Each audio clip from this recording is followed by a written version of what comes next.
Today we're talking about how you can control your focus. How's it going, guys? Dr. TankpharmD here, board-certified practicing medicine specialist and personal health coach, helping action takers like you take back control of their lives and emotional health. And although I am a practicing medicine specialist, I'm not your specialist. So if you have any questions regarding your condition, please see your doctor. Don't forget to click like and subscribe so you get the latest updates on the newest videos. Let's get into it. Have you ever wanted to have more focus? Have you ever wanted to be more motivated? Have you ever wanted to just feel better? Well, I did, and that's when I went searching for answers. After one of my early breakups, it killed me inside, and I looked for answers any way I could. I tried looking for it in books, in blogs, in movies, and videos. Everything I looked for pointed in the same direction or recommended the same thing. It was to meditate. Now, one of the stereotypical images of meditation in the media is that it's for hippies and monks who just chant and don't work for a living. Unfortunately, this image isn't helpful to meditation. It makes it seem embarrassing to be meditating at all. So I didn't really want to do it, or at least I didn't want to admit that I wanted to do it.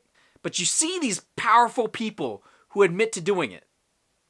Powerful people like CEOs, superstars, and athletes. You hear about Bill Gates, Oprah Winfrey, Will Smith, Lady Gaga, Arnold Schwarzenegger. You hear about athletes like Michael Jordan, LeBron James, Steph Curry. You hear about Russell Wilson, Pete Carroll, Phil Jackson. You hear about celebrities who do it, like Kendrick Lamar, 50 Cent, Shawn Mendes even. The scope of people who actually practice meditation is so massive. And these are people who have to deal with intense pressure in their lives. Some of them have to deal with million-dollar decisions. And if they can do it to handle stress, maybe, just maybe, it's useful for me. So you know what? I sat down one day and I tried meditating. I was like, that's it, I'm gonna do it. I set a timer for 20 minutes.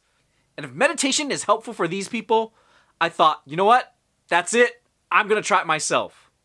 I'm going to try anything I can to feel better, to calm my emotions, to calm my mental state. So I set a timer for 20 minutes, sat down, and I couldn't do it.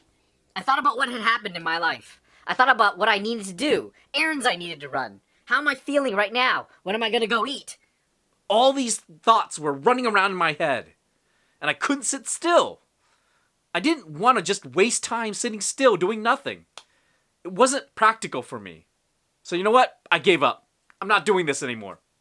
And then the next day came, and I was anxious and stressed, and I was feeling, not gonna lie, a little bit emotional. So I thought, you know what? Let me try again. I'm gonna meditate again. Set the timer for 20 minutes. Sat down in a quiet place, tried to quiet my mind, and I couldn't. My mind was racing all over again. What happened today? What's gonna happen tomorrow? What did I do? How do I feel? What do I eat? Everything just running around in my head. There's a terminology for this that the Buddhists call the monkey mind. The monkey mind is when your mind starts racing about and you have no control over where to focus your thoughts. And that was the trouble I had had when I was meditating. I was trying this for a couple of days. And you know what? After around 2 weeks, I just gave up. For years, I didn't try meditating at all because, you know what? It wasn't for me. It wasn't working. It wasn't until a few years back where I started to try it again. I heard about so many people recommending it, and I was thinking, you know what? Fine. I'll give it another try, but I'll do things a little differently this time.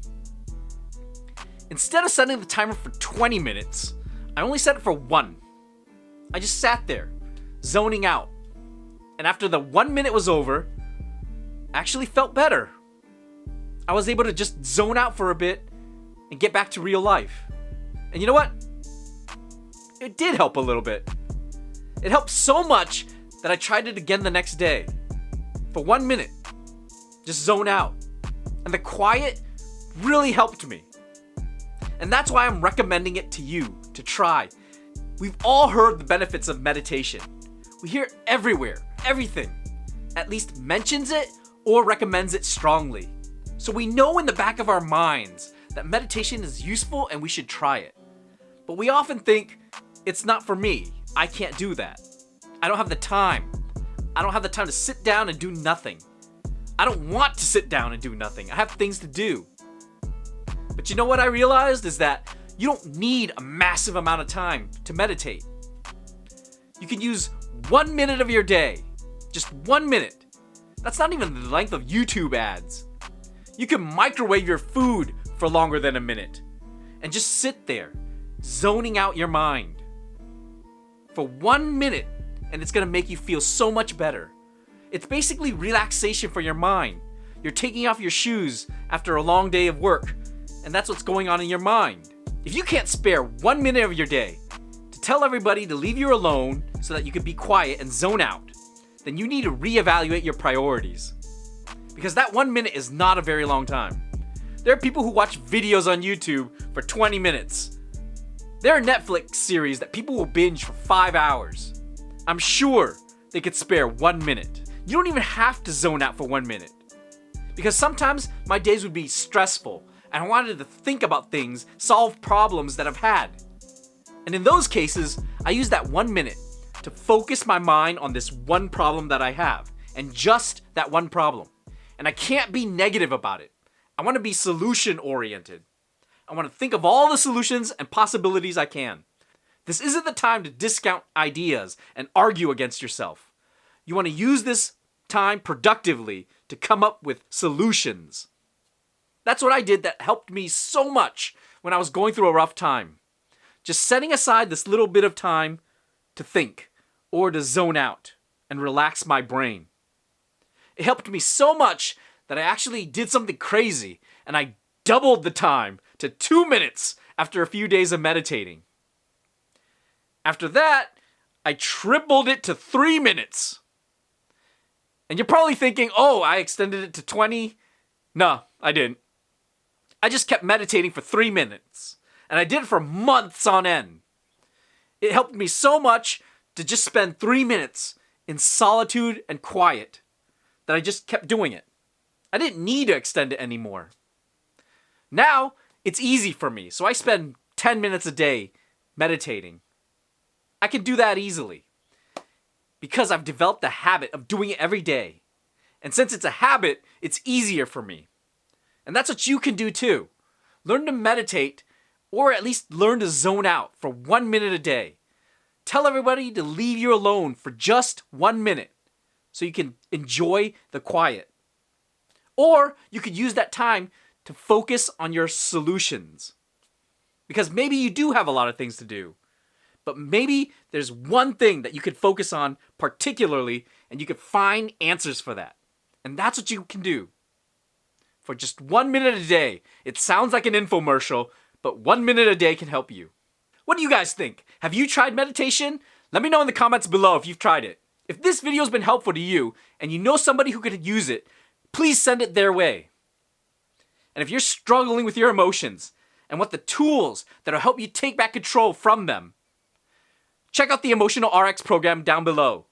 Enter your name and email so that you get updates on the new ebook coming out for the Emotional RX program. You'll directly get the tools themselves on how to focus and get back control from your emotions. Don't forget to click like and subscribe, and until next time guys, be healthy.